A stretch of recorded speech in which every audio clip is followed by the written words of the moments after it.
Good evening and thank you for joining us. Predictions of an early spring are looking a little premature tonight. Snarled traffic, closed schools, and a blanket of heavy snow. If you were surprised when you woke up to this morning, you're not the only one. Now to Victoria's West Shore. Heavy snow forced the Souk School District to close all schools and caused a number of drivers to go off the road. 30 centimeters of snowfall is unlikely to make headlines in most Canadian cities. However, Victoria, British Columbia is far from your average Canadian city, especially when it comes to winter weather. When a town that is unfamiliar with winter weather experiences a fairly substantial snowfall in a very short period of time, the effects can be essentially catastrophic.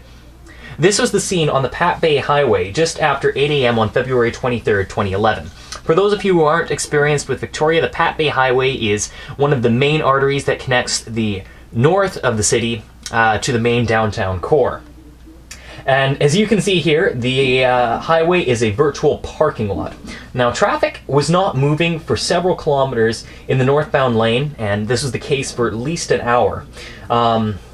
Across Victoria, accidents aplenty there were, with most drivers being horribly inexperienced with winter driving conditions.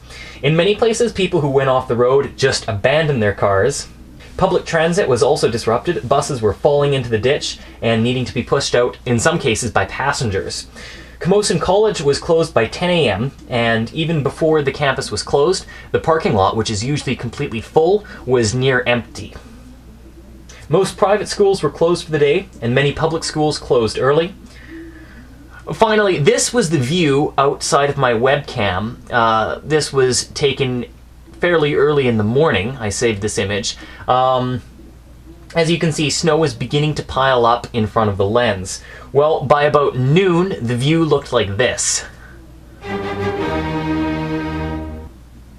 Here now are some of the sights of Victoria this February 23rd in the winter.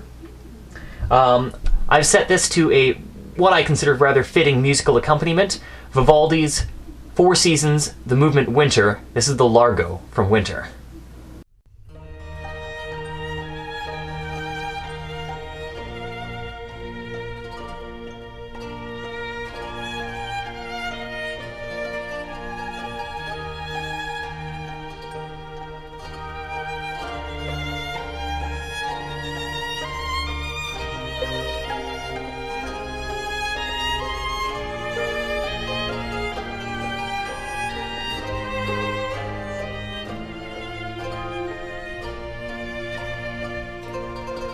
Because if God was alive, or there, he would let me write this test today because he would know that I studied all night and it would be nice to me.